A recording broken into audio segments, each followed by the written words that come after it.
Hello everyone, welcome back my YouTube channel all knowledge point. আমি আবারও একটা নতুন এমসিকিউ প্র্যাকটিসের ভিডিও নিয়ে চলে এসেছি।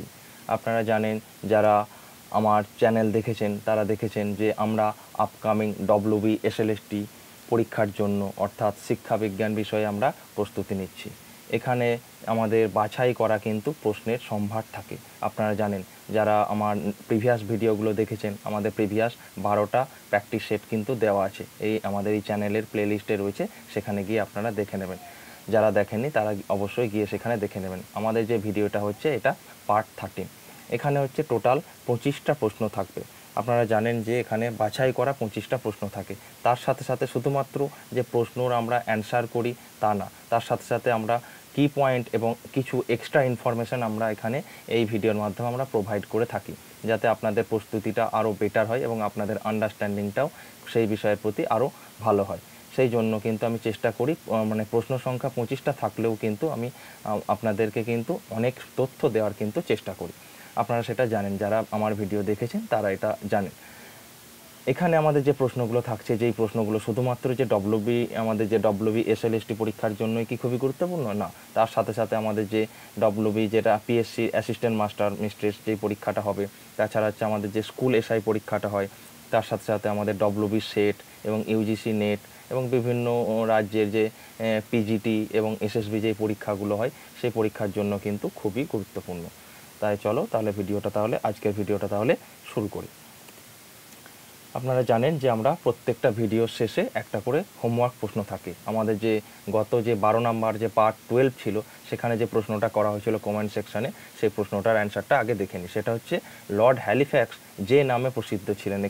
এখানে যে 4 জনের নাম দেওয়া রয়েছে, এদের মধ্যে কে লর্ড হ্যালিফ্যাক্স নামে প্রসিদ্ধ ছিলেন, বা যেটা হচ্ছে খুবই জনপ্রিয় ছিলেন আর কি হ্যালিফ্যাক্স নামে, সেটা হচ্ছে option A, sir Charles would. এই প্রশ্নের অ্যান্সারটা যারা করেছেন তাদেরকে অসংখ্য ধন্যবাদ। যারা অ্যান্সারটা করেননি তাদের হচ্ছে অবশ্যই বলছি যে আপনারা কমেন্ট সেকশানে কিন্তু অ্যান্সারটা করুন। তাহলে চলো আজকে প্রথম প্রশ্নটা দেখে নিই। প্রথম প্রশ্ন, হাতের লেখার সঙ্গে বুদ্ধির সম্পর্ক নির্ণয় করাকে বলা হতো। হাতের লেখার সাথে বুদ্ধির যে সম্পর্ক, এর যে নির্ণয় করা, এটাকে কি বলা হতো? ফ্রেনোলজি, গ্রাফোলজি, সেন্সারি রেসপন্স না পোমোলজি? আমরা জানি যে আমাদের প্রাচীনকালে আমাদের প্রথম যখন আমাদের বুদ্ধির অভিক্ষা আসেনি, সাইকোলজিক্যালভাবে যখন বুদ্ধির অভিক্ষাগুলো আসেনি, তখন কিন্তু এরকম হাতের লেখা, মাথার আকৃতি, মুখের অবয়ব, এইসব দেখে কিন্তু বুদ্ধির পরিমাপ করা হতো। সেরকমই হচ্ছে একটা হাতের লেখা, হাতের লেখা আপনার যত ভালো হবে আপনার বুদ্ধি হচ্ছে তত ভালো, এটা দেখা হতো আর কি। এটা বলা হতো গ্রাফোলজিতে। আর একটা ইনফরমেশান আমরা একটা দেখে নিই, ফ্রেনোলজি হচ্ছে মাথার খুলির আকৃতি দেখে, অর্থাৎ আপনার মাথা যত বৃহৎ আকারের দেখতে হবে আপনার বুদ্ধি তত হবে। এটা প্রাচীন যুগে আমাদের বুদ্ধির যখন সাইকোলজিক্যাল টেস্ট আসেনি, তখন এইভাবে হচ্ছে বুদ্ধির পরিমাপ করা হতো। সেটা হচ্ছে আমাদের এই ফ্রেনোলজি হচ্ছে তাহলে মাথার খুলির আকৃতি দেখে বুদ্ধির পরিমাপ, আর গ্রাফোলজি হচ্ছে হাতের লেখার সঙ্গে কিন্তু বুদ্ধির পরিমাপ। নেক্সট প্রশ্ন, ডন সোসাইটি কে প্রতিষ্ঠা করেন? এটা একটা খুবই গুরুত্বপূর্ণ এবং বিভিন্ন পরীক্ষায় কিন্তু এটা পড়ে। Option A David Hare, option B Satishchandra Mukherjee, option C William Jones, option D William Bentinck. আমরা অ্যান্সারটা দেখে নিই। অ্যান্সারটা হচ্ছে আমাদের অপশান বি, সতীশচন্দ্র মুখার্জি। এই ডন সোসাইটি প্রতিষ্ঠা করেন সতীশচন্দ্র মুখার্জি। আর একটা এক্সট্রা ইনফরমেশান হিসেবে আমরা দেখে নিই যে এশিয়াটিক সোসাইটি, যেটা হচ্ছে উইলিয়াম জোন্স 1784 সালে এটা প্রতিষ্ঠা করেছিলেন। এটা হচ্ছে আমাদের 2016 সালে যে প্রিভিয়াস যে পরীক্ষাটা হয়েছিল, SLST যে এডুকেশন সাবজেক্টের পরীক্ষা হয়েছিল, সেখানে কিন্তু এই প্রশ্নটা পড়েছিল যে এশিয়াটিক সোসাইটি কে প্রতিষ্ঠা করেন। সেটা হচ্ছে 1784 খ্রিস্টাব্দে স্যার উইলিয়াম জোন্স এই এশিয়াটিক সোসাইটি প্রতিষ্ঠা করেছিলেন। পরবর্তী প্রশ্ন, সর্বপ্রথম কে প্রতিফলন অভিক্ষা বা প্রজেক্টিভ টেস্ট নামকরণ করেন? সর্বপ্রথম প্রতিফলন অভিক্ষা বা প্রজেক্টিভ টেস্ট এটার কে নামকরণ করেন? Option A Frank, option B Murray, option C Morgan, option D Bloom. আমাদের যে প্রতিফলন অভিক্ষা সেটার প্রথম দিয়েছিলেন হচ্ছে অপশান এ ফ্র্যাঙ্ক হচ্ছে প্রথম এই প্রতিফলন অভিক্ষা বা প্রজেক্টিভ টেস্ট দিয়েছিলেন। এটা কি প্রতিফলন বা প্রজেক্টিভ টেস্ট? আমরা জানি যে আমাদের যে ব্যক্তিত্বের যে পরিমাপ করি, আমাদের যে ব্যক্তিত্বটাকে সেই পরিমাপ করার দুটি পদ্ধতি, একটা হচ্ছে অবজেক্টিভ আর একটা হচ্ছে প্রজেক্টিভ। এই যে প্রজেক্টিভটা বলছি, সেখানে একজন ব্যক্তির অবচেতন মনের যে চিন্তাভাবনা, আবেগ, ব্যক্তিত্বের বৈশিষ্ট্য প্রকাশ করার জন্য অস্পষ্ট উদ্দীপনা, যেমন আমাদের বিভিন্ন কালির দাগ বা চিত্র বিভিন্ন প্রকার আমরা এই প্রজেক্টিভ টেস্টে ব্যবহার করে থাকি, তার মাধ্যমে আমরা ব্যক্তিত্বের পরিমাপ করার চেষ্টা করি। এখানে হচ্ছে কোনো লিখিত আকারে থাকে না, মূলত কালি দাগ, বিভিন্ন ধরনের চিত্র, বিভিন্ন ধরনের ছবি ব্যবহার করে একজন ব্যক্তির ব্যক্তিত্ব পরিমাপের চেষ্টা করা হয়, সেটাই হচ্ছে প্রজেক্টিভ টেস্ট। সেটা প্রথম দিয়েছিলেন হচ্ছে ফ্র্যাঙ্ক। আর একটা রয়েছে হচ্ছে আমাদের মারে এবং মর্গ্যান। আপনারা জানেন যে TAT অর্থাৎ থিমাটিক অ্যাপারসেপশন টেস্ট, সেটা হচ্ছে দিয়েছেন হচ্ছে মারে এবং মর্গ্যান, যেটা 2016 সালের SSC পরীক্ষায় কিন্তু প্রিভিয়াস আমরা পরীক্ষায় পড়েছিল। আর আমরা জানেন যে ব্লুম সাহেব হচ্ছে আমাদের ইভালুয়েশনে ট্রায়াঙ্গেল দিয়েছিলেন, বা মূল্যায়নের ত্রিভুজ হচ্ছে এই ব্লুম সাহেব দিয়েছিলেন। নেক্সট প্রশ্ন, মেজারমেন্ট অ্যান্ড ইভালুয়েশন এই বইটি কার লেখা? এটা একটা খুবই গুরুত্বপূর্ণ বই, মেজারমেন্ট অ্যান্ড ইভালুয়েশন। এই বইটি কার লেখা? Option A Bloom, option B Gronlund, option C Tyler, option D Scriven. তাহলে আমরা অ্যান্সারটা দেখে নিই। এই জনপ্রিয় বইটা কার লেখা? Option B গ্রোনল্যান্ড। গ্রোনল্যান্ড হচ্ছে মেজারমেন্ট অ্যান্ড ইভালুয়েশন এই বইটি লিখেছিলেন। আমরা দেখলাম যে ইভালুয়েশনের যে ট্রায়াঙ্গেল সেটা দিয়েছেন হচ্ছে বেঞ্জামিন ব্লুম। আর যে চতুর্মাত্রিক মডেল অফ ইভালুয়েশন সেটা দিয়েছিলেন কিন্তু এই গ্রোনল্যান্ড। চতুর্মাত্রিক মডেল অফ ইভালুয়েশন, যেখানে আমাদের যে ব্লুম যে 3টে ডাইমেনশন দিয়েছিল সেই 3টে ছিল, তার সাথে সাথে একটা নতুন ডাইমেনশন অ্যাড করা হয়েছিল, সেটা হচ্ছে ভ্যালু জাজমেন্ট। এটা হচ্ছে এই গ্রোনল্যান্ড হচ্ছে চতুর্মাত্রিক মডেল দিয়েছেন। আর যে স্ক্রিভেন রয়েছেন, আপনারা জানেন যে স্ক্রিভেন ফর্মেটিভ এবং সামেটিক ইভালুয়েশনের কিন্তু ধারণা প্রথম মাইকেল স্ক্রিভেন দিয়েছিলেন। নেক্সট প্রশ্ন, কোনো রাশিমালার জেড স্কোর 5 হলে তাহলে টি স্কোরের মান কত? এটা আপনাদেরকে একটু আমি সময় দিচ্ছি, আপনারা একটুখানি করুন। কোনো রাশিমালার বলে দিয়েছে যে জেড স্কোর হচ্ছে 50, তাহলে টি স্কোরের মান কত? আমরা জানি যে আমাদের যে স্ট্যান্ডার্ড স্কোরগুলো রয়েছে তার মধ্যে অন্যতম হচ্ছে টি স্কোর এবং জেড স্কোর। তাহলে আমাদের এখানে জেড স্কোরের মানটা বলে দেওয়া হয়েছে, তাহলে তুলনামূলক একটু সহজ, আমরা জানি এটা। অ্যান্সারটা আমরা একটুখানি দেখে নিই। আমরা অ্যান্সারটা আসার আগে আমরা সূত্রটা দেখে নিই। আমরা জানি যে টি স্কোরের আমাদের বের করার ফর্মুলা হচ্ছে 10Z + 50। এটা হচ্ছে টি স্কোর মান বের করার হচ্ছে ফর্মুলা। তাহলে এখানে 10Z, 10-এর সঙ্গে আমাদের জেডের মান বলে দেওয়া হয়েছে 5, তাহলে গুণ করলে হবে 50, মাল্টিপ্লাই করলে হবে 50 + 50, তাহলে আমাদের অ্যান্সার হচ্ছে 100। তাহলে আমাদের 100 কোথায় আছে? Option C. তাহলে এখানে যে প্রশ্নটা ছিল তার হচ্ছে আমাদের অ্যান্সার হচ্ছে অপশন সি 100। বোঝা গেল? তাহলে আমাদের যে টি স্কোরের মান হচ্ছে এখানে 100। এটা আপনারা ক্যালকুলেশন করে দেখবেন এই 100ই হচ্ছে। নেক্সট, অ্যাডামস ফার্স্ট রিপোর্ট কবে প্রকাশিত হয়? অ্যাডামের প্রথম রিপোর্ট কবে প্রকাশিত হয়েছিল?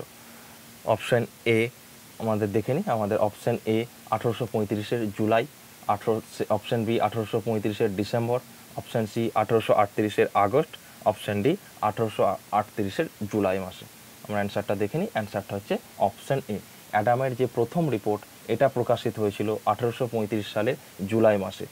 1835 সালে জুলাই মাসে হচ্ছে অ্যাডামের প্রথম রিপোর্ট প্রকাশিত হয়েছিল, এবং যে দ্বিতীয় রিপোর্টটা প্রকাশিত হয়েছিল সেটা হচ্ছে 1835-এর ডিসেম্বর মাসে। 1835 সালেরই ডিসেম্বর মাসে দ্বিতীয় রিপোর্টটা প্রকাশিত হয়েছিল।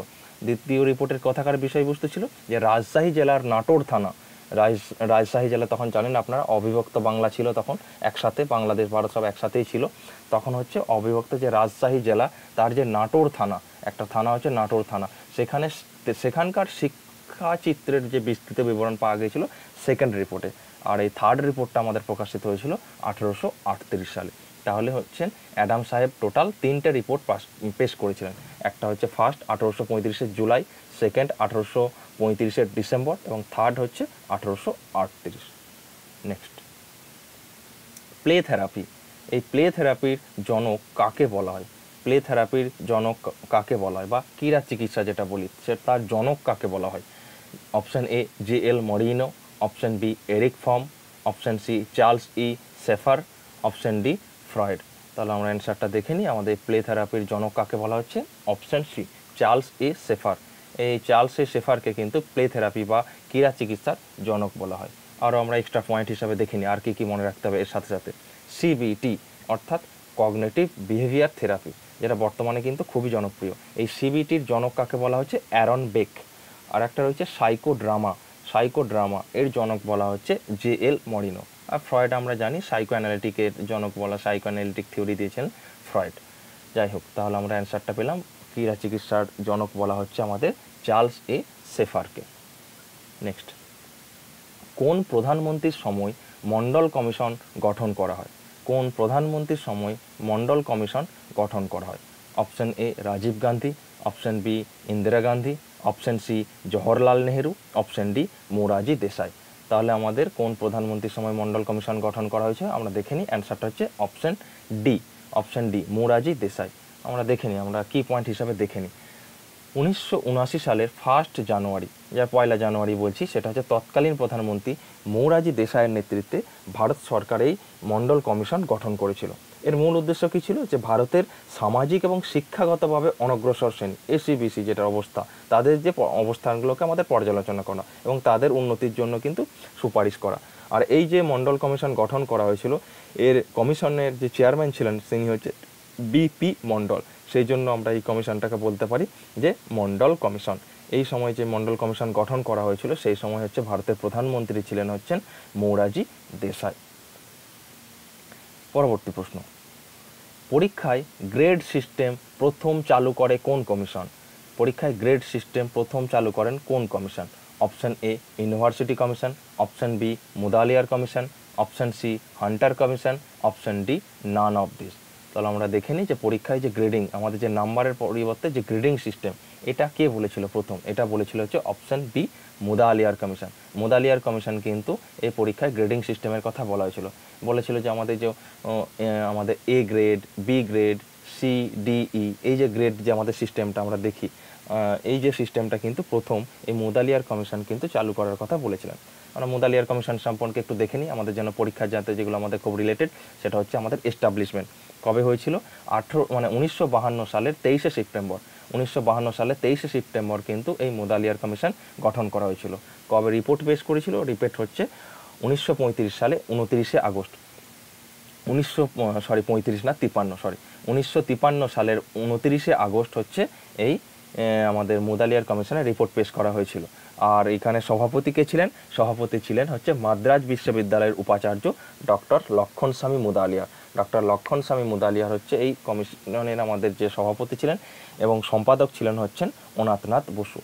সেই জন্য আমাদের এই কমিশনটার অপর নাম হচ্ছে মুদালিয়ার কমিশন, বা আমরা অনেক সময় সেকেন্ডারি কমিশনও কিন্তু বলে থাকি। নেক্সট প্রশ্ন, বুদ্ধি হলো বিমূর্ত চিন্তা করার ক্ষমতা। সংজ্ঞাটি কে দিয়েছেন? বুদ্ধি হলো বিমূর্ত চিন্তাকরণের ক্ষমতা। এটা কিন্তু পরীক্ষাতে খুব রিপিট হয়। বুদ্ধি হলো বিমূর্ত চিন্তাকরণের ক্ষমতা। সংজ্ঞাটি কে দিয়েছেন? Option A Binet, option B Piaget, option C Buckingham, option D Terman. আমরা দেখে নিই রাইট অ্যান্সারটা। রাইট অ্যান্সার হচ্ছে অপশন ডি টারমান। দ্বি উপাদান তত্ত্বের অপর নাম হলো, এখানে যে 4টে অপশন আছে তার মধ্যে দ্বি উপাদান তত্ত্বের অপর নাম কি? Option A SOI model, option B sampling theory, option C electric theory, option D cognitive theory. তাহলে দ্বি উপাদান তত্ত্বের অপর নাম হচ্ছে, আমরা উত্তরটা দেখে নিই, উত্তরটা হচ্ছে ইলেকট্রিক থিওরি। আমরা দেখে নিই দ্বি উপাদান যে তত্ত্বটা আছে সেটা সম্পর্কে একটু দেখে নিই। স্পিয়ারম্যান হচ্ছে এই 2 ফ্যাক্টর থিওরি অফ ইন্টেলিজেন্সটা দিয়েছিলেন, যেখানে তিনি বলেছিলেন যে আমাদের ইন্টেলিজেন্স হচ্ছে 2টো ফ্যাক্টর নিয়ে গঠিত হয়। একটা হচ্ছে জি ফ্যাক্টর আর একটা হচ্ছে আমাদের এস ফ্যাক্টর। জি ফ্যাক্টর যেটা রয়েছে সেটা হচ্ছে জেনেটিক বা জন্মগত, যেটা প্রায় প্রত্যেকটা মানুষের মধ্যে রয়েছে।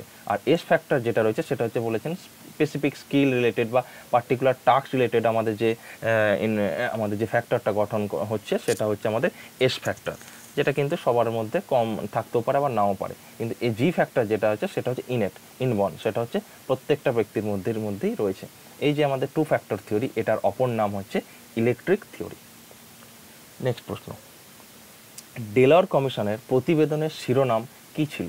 এটা একটা জনপ্রিয় প্রশ্ন এবং আপনাদের অনেকেই জানেন এই প্রশ্নের অ্যান্সারটা। এটা হচ্ছে আমাদের option A education and national development, option B education and international development, option C learning to be, option D learning the treasure within. Delors কমিশনের প্রতিবেদনের নাম ছিল আমাদের option D, right, learning the treasure within.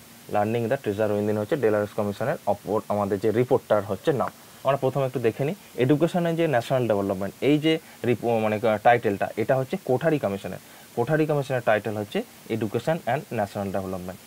আর যেটা হচ্ছে UNESCO, আমরা জানি ইউনেস্কোর সহায়তায়, অর্থাৎ united nation educational scientific and cultural organisation, যেটা হচ্ছে 1993 সালে অ্যাপয়েন্টমেন্ট করেছিল, যে আমাদের যে একবিংশ শতাব্দীতে শিক্ষার হার কীরকম হবে, শিক্ষা ব্যবস্থাটা কীরকম হবে তার পর্যালোচনার জন্য হচ্ছে জ্যাক ডেলর্সকে, ফ্রান্সের একজন মন্ত্রী ছিলেন জ্যাক ডেলর্স, এনাকে হচ্ছে সভাপতিত্ব করে এই আমাদের যে ডেলর্স কমিশন গঠন করা হয়েছিল, যার মানে আমাদের যেটা পাবলিশ হয়েছিল, কমিশনের যে রিপোর্টটা পাবলিশ হয়েছিল 1996 সালে, যেটার নাম ছিল মানে শিরোনাম ছিল learning the treasure within.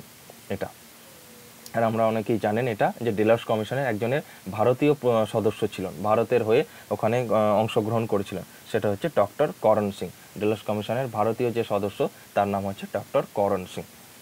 Next প্রশ্ন, আর্মি আলফা টেস্ট হলো option A individual test, option B group test, option C individual and group test, option D none of this. এই অপশানগুলোর মধ্যে কোনটা আর্মি আলফা টেস্ট? তাহলে আমাদের অ্যান্সার হচ্ছে option B group test. আমরা জানি যে আর্মি আলফা সেটা হচ্ছে একটা আমাদের গ্রুপ টেস্ট, যেটা হচ্ছে আমাদের ভার্বাল গ্রুপ টেস্ট। আমাদের যে ভার্বাল গ্রুপ টেস্ট হচ্ছে আর্মি আলফা, এটা অ্যাডমিনিস্টার হয়েছিল হচ্ছে এটা হচ্ছে রবার্ট এয়ারকেটস নামে একজন ভদ্রলোক, এবং তার সাথে সাথে আরও কয়েকজন ছিলেন। ইউএস মিলিটারি রিক্রুটমেন্টের সময় যখন ওয়ার্ল্ড ওয়ার 1 হয়, যখন প্রথম বিশ্বযুদ্ধ যখন চালু হয়, সেই সময় কিন্তু আমাদের এই টেস্টটাকে অ্যাডমিনিস্টার করা হয়েছিল, আর্মি আলফা টেস্ট, যেটা হচ্ছে আমাদের একটা ভার্বাল গ্রুপ টেস্ট। নেক্সট প্রশ্ন, বুদ্ধির টারম্যান মেরিল সংস্করণ কবে প্রকাশিত হয়েছিল? বুদ্ধির যে টারম্যান মেরিল সংস্করণটা কবে প্রকাশিত হয়েছিল? Option A 1936, option B 1937, option C 1939, option D 1941। তাহলে আমাদের রাইট অ্যান্সারটা দেখে নিই, টারম্যান মেরিল কবে সংস্করণ হয়েছিল, সেটা হচ্ছে অপশান বি 1937 সালে। 1937 সালে কিন্তু এই টারম্যান মেরিল সংস্করণটা হয়েছিল।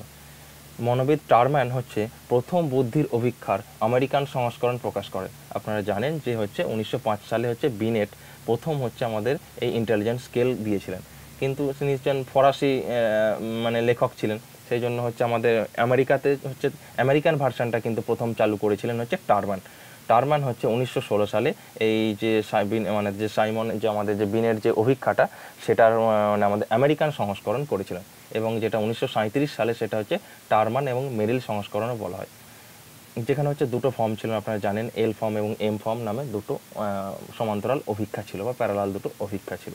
এটাই হচ্ছে টারম্যান মেরিল সংস্করণ 1937। নেক্সট, কালচার শব্দটি এসেছে, এটা একটা খুবই গুরুত্বপূর্ণ প্রশ্ন এবং বিভিন্ন পরীক্ষায় কিন্তু রিপিট হয়। কালচার শব্দটি এসেছে গ্রিক শব্দ কোলেরি থেকে, ল্যাটিন শব্দ কোলেরি থেকে, ল্যাটিন শব্দ কালটোর থেকে, অপশান ডি যেটা বলছে গ্রিক শব্দ কোলেরি থেকে। গ্রিক শব্দ তাহলে কোনটা, গ্রিক শব্দ কোনটা একটুখানি খেয়াল রাখবেন, এটা হচ্ছে আমাদের দেখে নিতে তাহলে অ্যান্সারটা হচ্ছে আমাদের অপশান বি ল্যাটিন শব্দ কোলেরি থেকে, যেটা COLERE, সেই অপশানটা যেটা রয়েছে অপশান বি। তাহলে আমরা দেখে নিই যে আমাদের culture comes from the Latin word কোলেরি থেকে, এই যার অর্থ হচ্ছে to cultivate, to take care of বা টু নার্চার, বা যেটাকে আমরা কর্ষণ করা, সেটাই হচ্ছে আমাদের মূলত এই কোলেরি, যার অর্থ যেটা হচ্ছে ল্যাটিন শব্দ থেকে কিন্তু এসছে, ল্যাটিন শব্দ কোলেরি থেকে এই কালচার শব্দটা এসছে, যার অর্থ হচ্ছে to cultivate. Next, lodge in economy and society, এই গ্রন্থের রচয়িতাকে, এটা একটা কিন্তু জনপ্রিয় গ্রন্থ, এই গ্রন্থের কিন্তু রচয়িতাকে law in economy and society, এই গ্রন্থের রচয়িতাকে option A Weber, option B Comte, option C Durkheim, option D Gisbert. তাহলে আমরা অ্যান্সারটা দেখে নিই, অ্যান্সারটা হচ্ছে option A Weber, law of economy and society, এই গ্রন্থের রচয়িতা হচ্ছেন ওয়েবার। নেক্সট প্রশ্ন, আঙুর ফল টক এটা কোন ধরনের অভিযোজন কৌশল? আঙুর ফল টক এটা কোন ধরনের অভিযোজন কৌশল? এটা হচ্ছে option A projection, option B sublimation, option C repression, option D rationalisation. তাহলে আপনারা অনেকেই জানেন এটা একটা খুবই জনপ্রিয় প্রশ্ন, সেটা হচ্ছে অপশান ডি, অর্থাৎ আমাদের রেশনালাইজেশন। আঙুর ফল টক এটা হচ্ছে আমাদের যে ডিফেন্স মেকানিজম আছে সেটা হচ্ছে রেশনালাইজেশন। জিনিসটা কি, যে আমাদের এমন একটা এখানে প্রতিরক্ষণ কৌশল যেখানে ব্যক্তিরা তাদের যে কর্ম বা অনুভূতিকে ন্যায্যতা দেওয়ার জন্য কিন্তু তাদের যে অযৌক্তিক ব্যাখ্যা করে থাকে, মানে তাদের যে ভাবনা চিন্তাটাকে কিন্তু ব্যাখ্যা করার জন্য কিন্তু অযৌক্তিক ব্যাখ্যা কিন্তু দিয়ে থাকে, মানে বিভিন্ন ধরনের যুক্তি দেওয়ার চেষ্টা করে তাদের যে ঘটনাটাকে তারা যারা অনুভূতিটাকে কিন্তু মান্যতা দেওয়ার জন্য, এটাই হচ্ছে রেশনালাইজেশন। প্রজেকশনটা কি? প্রজেকশন হচ্ছে নিজের দোষ অন্যের উপর চাপিয়ে দেওয়া, সেটা হচ্ছে প্রজেকশন। আর সাবলিমেশনটা হচ্ছে একটা ভালো ডিফেন্স মেকানিজম, যেখানে আপনার কিছু সমাজ মানে যেইগুলো খারাপ সমাজের, সেগুলো যখন আপনার সমাজ অনুমোদিত হয়ে যায়, যেমন আপনার ধরুন কোনো একটা রাগ, এই রাগটা তো খুব খারাপ জিনিস, প্রচণ্ড জেদটা, কিন্তু সেটা যদি আপনি বক্সিং রিংয়ে গিয়ে দেখান, তাহলে আপনি দেশের জন্য বা রাজ্যের জন্য, আপনার পরিবারের জন্য কিছু করতে পারবেন আপনি যদি ভালো বক্সিং খেলেন, বক্সিং রিংয়ে যদি আপনি ভালো পারফরমেন্সটা হয়, এটা হচ্ছে সাবলিমেশন, এটা হচ্ছে একটা positive defence mechanism. Next, delinking degree from jobs, এটা কিন্তু পরীক্ষায় খুব পড়েছে, অনেক পরীক্ষায়, যে ডিলিঙ্কিং ডিগ্রি ফ্রম জবস কোন কমিশন এটা সুপারিশ করেছিল প্রথম? ডিলিঙ্কিং ডিগ্রি ফ্রম জবস অর্থাৎ মানে আমাদের যে চাকরি থেকে মানে আমাদের যে ডিগ্রিকে বিচ্যুতিকরণ, এটা কোন কমিশন বলেছে? Option A Hunter commission, option B university commission, option C Mudaliar commission, option D NEP 1986।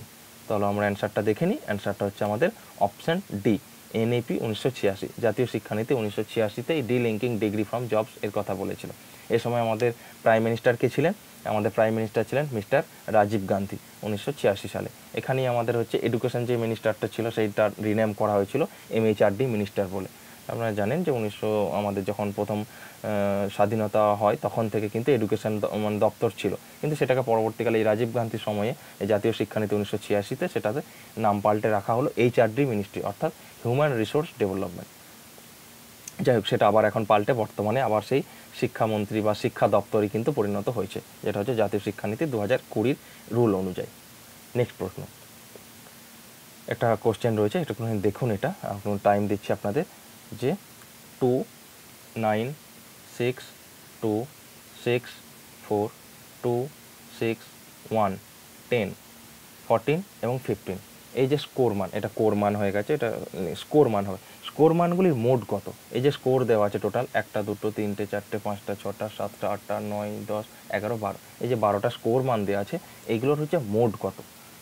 মোট কত আপনারা অনেকেই করতে পারবেন, করুন এটা দেখুন।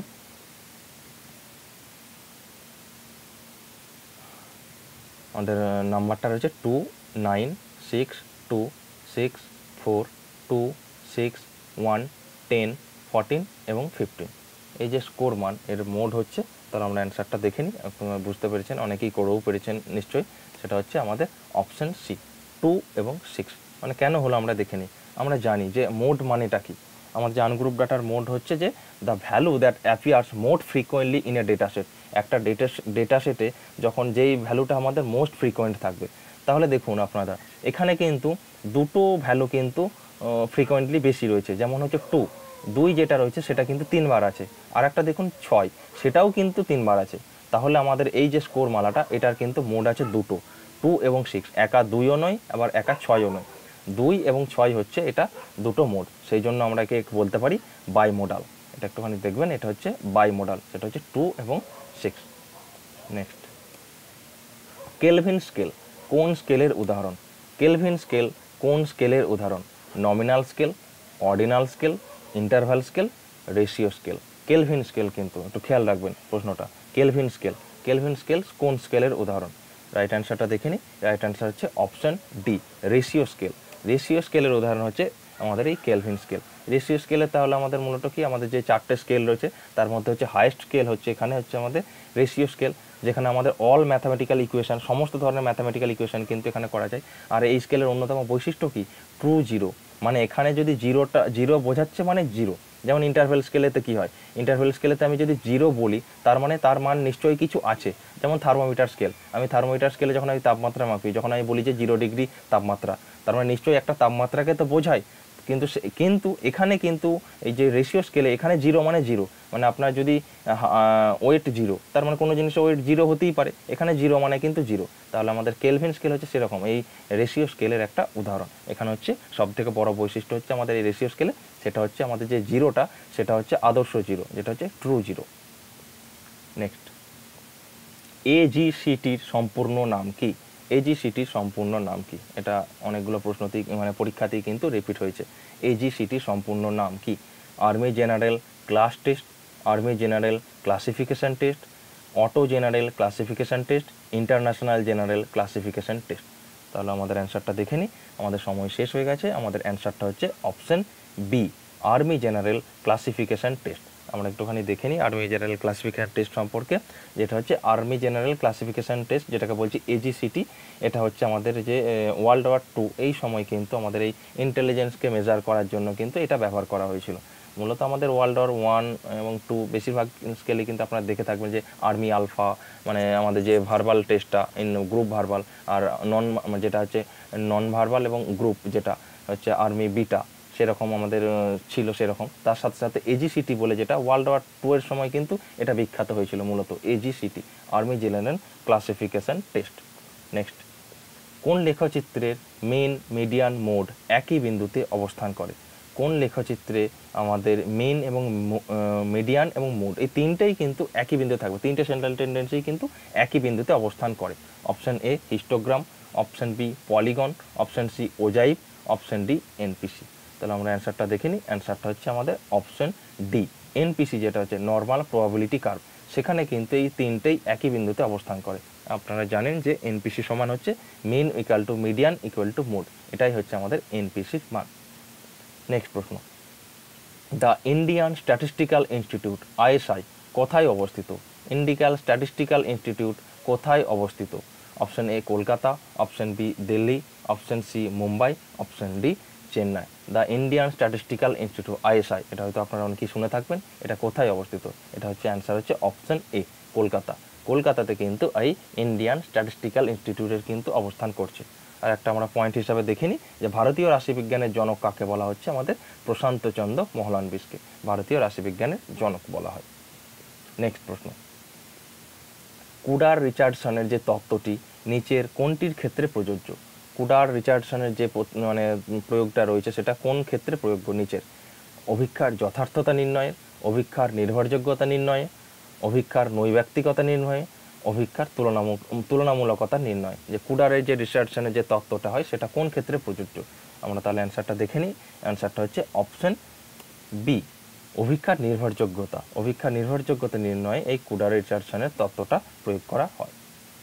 নেক্সট প্রশ্ন, স্ট্যানাইন স্কোর এই স্কেলের বিস্তার কত? এই যে স্ট্যানাইন স্কোর, এই যে স্কেল বলছি আমরা স্ট্যানাইন স্কেল, তার যে বিস্তারটা কত? 1 থেকে 7, অপশন এ, অপশন বি 1 থেকে 8, অপশন সি 1 থেকে 9, অপশন ডি 2 থেকে 9। যে স্ট্যানাইন স্কেল বা স্ট্যানাইন স্কোরও বলি অনেক সময়, এই স্ট্যানাইন স্কেলের বিস্তার কত? এর বিস্তার হচ্ছে তাহলে আপনাদের অ্যান্সার হচ্ছে অপশন সি 1 থেকে 9। আমরা একটুখানি দেখে নিই স্ট্যানাইন স্কোর বা স্ট্যানাইন স্কেল সম্পর্কে। এটা হচ্ছে মিন, স্ট্যানাইন স্কোরের মিন হচ্ছে আমাদের 5, আর হচ্ছে স্ট্যানাইন স্কোরের হচ্ছে এসডি বা স্ট্যান্ডার্ড ডেভিয়েশন হচ্ছে কিন্তু 2। নেক্সট প্রশ্ন, না আমাদের টোটাল 25টা প্রশ্ন কিন্তু শেষ হয়ে গেছে। আপনারা কিন্তু দেখে থাকবেন যে 25 মানে আপনাদের যদি অবশ্যই ভিডিওটা ভালো লেগে থাকে তাহলে কিন্তু লাইক করবেন। আপনারা, আমি খেয়াল করছি যে অনেকেই কিন্তু ভিডিওটা দেখছেন কিন্তু লাইক করছেন না। আপনারা লাইক করলে আপনাদের একটা লাইক কিন্তু আমাদের এই কাজ করাকে আরও মোটিভেশন যোগায়, আমাদের যে ভিডিও আনতে আমাদেরকে অনেকটাই মোটিভেশন দেয় আর কি। তাই আপনারা নিশ্চয়ই কিন্তু ভিডিওটা দেখে কিন্তু শুধু দেখে চলে যাবেন না, অবশ্যই কিন্তু একটা লাইক দেবেন। যাই হোক, আপনাদের যেটা হচ্ছে পার্ট 13 যেটা আমাদের আপনাদের হোমওয়ার্ক প্রশ্ন থাকছে সেটা আপনারা কমেন্ট সেকশনে করবেন। সবাই কিন্তু অ্যান্সার দেওয়ার কিন্তু চেষ্টা করবেন। এটা হচ্ছে আমাদের প্রশ্নটা, তোতার ইতিহাস, এই যে বইটা তোতার ইতিহাস, এই বইটা কে লিখেছেন? Option A Rabindranath Thakur, option B Chandicharan Munshi, option C Mrityunjay Vidyalankar, option D Vidyasagar. এই যে প্রশ্নের অ্যান্সারটা আপনারা কমেন্ট বক্সে জানাবেন যে তোতার ইতিহাস এই বইটা কে লিখেছেন। এটা আপনারা কমেন্ট বক্সে কিন্তু অবশ্যই জানাবেন। আমি সবাইকে আগ্রহ করছি যে আপনারা কিন্তু অবশ্যই এই কমেন্ট বক্সে অ্যান্সারটা দেবেন। আজকের ভিডিওটা এখানেই ছিল। যে আমাদের যদি আপনার যদি এই ভিডিওটা যদি ভালো লেগে থাকে এবং আপনার পরীক্ষাকে যদি একটু অংশেও যদি আপনাকে মানে প্রস্তুতিকে একটু ভালো করে থাকে তাহলে অবশ্যই কিন্তু এই ভিডিওটাকে লাইক করবেন। অনেকেই লাইক করেন না, লাইক কিন্তু করবেন। আপনার একটা লাইক কিন্তু আমাদের কাজ করার মোটিভেশনকে অনেক আগিয়ে নিয়ে যেতে সাহায্য করে। তার সাথে যারা আপনাদের এডুকেশন সাবজেক্টে যাদের বন্ধু বান্ধবী রয়েছে তাদের সাথে শেয়ার করুন এবং কিছু প্রশ্ন থাকলে কিন্তু অবশ্যই কিন্তু আমরা কমেন্ট বক্সে কিন্তু অবশ্যই জানাবেন। Thank you for watching. ধন্যবাদ।